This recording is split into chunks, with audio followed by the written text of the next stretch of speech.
अमेरिकी सदर Donald Trump ने एक बार फिर धमकी दी कि अगर जौहरी तामीरात जारी रखी गईं तो ईरान पर क़यामत बर्पा कर देंगे। अमेरिकी सदर ने फ्लोरिडा में नेतन्याहू से मुलाकात के बाद सहाफ़ियों से गुफ्तगू करते हुए कहा कि ईरान फिर जौहरी तंसीबात तामीर करने की कोशिश कर रहा है। ईरान ने जौहरी तामीरात जारी रखीं तो इन पर फौरी हमलों की हिमायत करेंगे। सदर ट्रंप का कहना था कि अगर ईरान जौहरी प्रोग्राम दोबारा तामीर करे तो हमें इन्हें गिराना होगा, लेकिन हम नहीं चाहते कि B-2 बमबार भेजकर हम अपना ईंधन ज़ाया करें। ईरान को मुआहदा कर लेना चाहिए।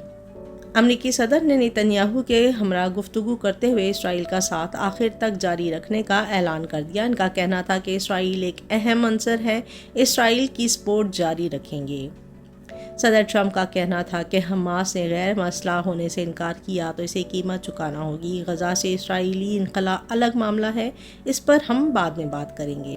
अमरीकी सदर ने कहा कि मकबूजा मगरबी किनारे से मुतालिक तवील बातचीत हुई है। मगरबी किनारे के मामले पर इसराइल और तुर्किया में तसादुम का खतरा है। अमरीकी सदर ने कहा कि गजा मंसूबे का दूसरा मरहला जल्द शुरू होने की उम्मीद है। गजा की तामीर नौ जल्द शुरू हो जाएगी। सदर डोनाल्ड ट्रंप ने एक सवाल का जवाब देते हुए कहा कि रूसी सदर पुतिन की रिहाइशगाह पर यूक्रेनी हमले का सुनकर बहुत बुरा लगा। यूक्रेनी हमले का सुनकर मुझे बहुत गुस्सा आया। यूक्रेन अमन के लिए अभी कुछ पेचीदा मसाइल हैं। They're going to be given a very short period of time to disarm.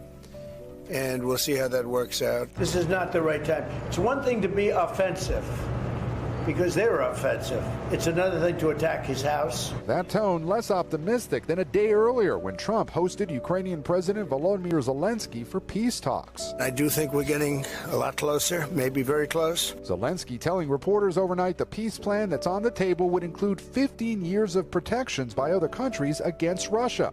But he's asking Trump to extend those security guarantees for up to 50 years.